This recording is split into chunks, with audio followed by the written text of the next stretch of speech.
wabihamdihi. Assalamualaikum warahmatullahi wabarakatuh.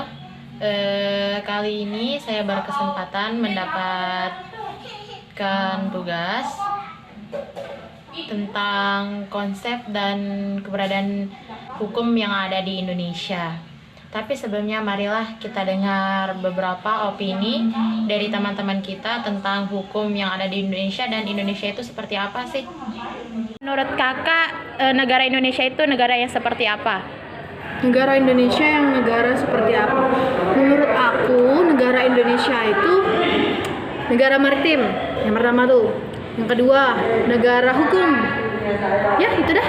Negara maritim, negara hukum. Yang maksud negara maritim itu seperti apa, Kak? Negara maritim ya karena Indonesia tuh punya banyak pulau. Bahkan beribu-ribu pulau kan? Iya. Itu kan disebut negara maritim. So next, negara hukum ya karena emang Indonesia tuh apapun itu punya peraturannya tersendiri kan, ada hukum-hukumnya. Tapi kalau menurut aku di Indonesia itu hukumnya dia tumpul ke atas, tajam ke bawah. Jadi kayak ya siapa yang punya uang itu dah yang nggak bakalan kena sama peraturan-peraturannya. Terima kasih, Kak. Menurut kakak, Indonesia itu seperti apa? Negaranya? Iya. Kalau menurut saya sih negara Indonesia ini termasuk negara berkembang ya, belum dimaju-maju amat. Iya. Nah, bisa kita lihat sekarang di bagian perkembangannya, tapi di bagian ekonominya dia itu udah mulai sekarang. Udah mulai berkembang. Contohnya kan kemarin banyak Indonesia ekspor barang kan di luar juga kan. Menurut saya juga Indonesia ini kaya kan SDM-nya, sumber daya alamnya. Tetapi menurut saya yang kurang ini SDA-nya, sumber daya manusia, SDM yang kurang, iya. Sumber daya manusianya. Ini dah menurut saya. Terima kasih, Kak. Iya, Menurut Anda, Indonesia itu seperti apa? tentang apanya dulu ini? Apapun yang persepsi tentang Indonesia, misalkan makmur atau terserah dah menurut ide, tapi Indonesia itu termasuk negara yang hukumnya itu termasuk negara yang sangat adil. Kalau menurut saya, kenapa? Karena kalau kita lihat dari segi apa namanya, dari segi cara penerapan hukumnya itu sangat adil sekali. Contohnya banyak sekali penerapan hukum yang sudah diterapkan di Indonesia itu tersendiri yang membuat orang-orang itu damai, sehingga bahkan di Indonesia sendiri bisa dijuluki sebagai negara hukum. Kenapa? Kalau kita ketahui bahwa di negara lain juga banyak peraturan hukumnya, akan tetapi tidak sampai disebutkan dalam dalam undang-undangnya itu seperti negara hukum. Indonesia adalah negara hukum. Kenapa dikatakan begitu? Karena di Indonesia itu sangat kental akan hukumnya begitu. Mungkin cuma itu ya. terima kasih. Indonesia mempunyai hukum seperti apa? Menurut saya pribadi sih, Indonesia itu mempunyai hukum ya tidak adil. Kenapa?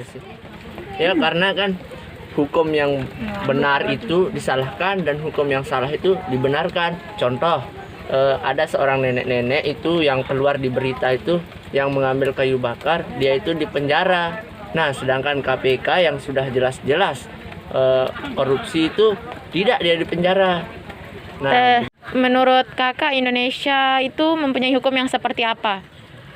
Hukum di Indonesia untuk masalah hukumnya sangat baik, tapi untuk pelaku dari hukum itu sendiri bisa kita bilang ada ketidakadilan, di mana bisa kita lihat dari orang-orang besar. Untuk masalah contoh yang pertama itu waktu demo mahasiswa pas ada konflik tentang DPR. Kenapa polisi dikerahkan untuk menjaga semua DPR, sedangkan polisi itu bertugas untuk mengamankan tempat. Bahkan banyak polisi yang anarkis kepada mahasiswa. Jadi menurut saya untuk hukum di Indonesia itu berlaku untuk orang-orang besar saja. Baik, kesimpulan yang dapat saya ambil dari opini teman-teman kita tadi itu, yang pertama itu Indonesia sebagai negara hukum tercantum tegas dalam pasal 1 ayat 3 yang berbunyi negara Indonesia adalah negara hukum. Yang kesimpulan yang kedua dapat saya ambil itu adalah di mana tadi ada penjelasan teman kita yang menjuluki Indonesia termasuk negara maritim. Indonesia yang termasuk negara maritim itu adalah di mana wilayahnya itu lebih besar perairan, atau maksudnya itu wilayah perairannya itu lebih besar daripada daratannya.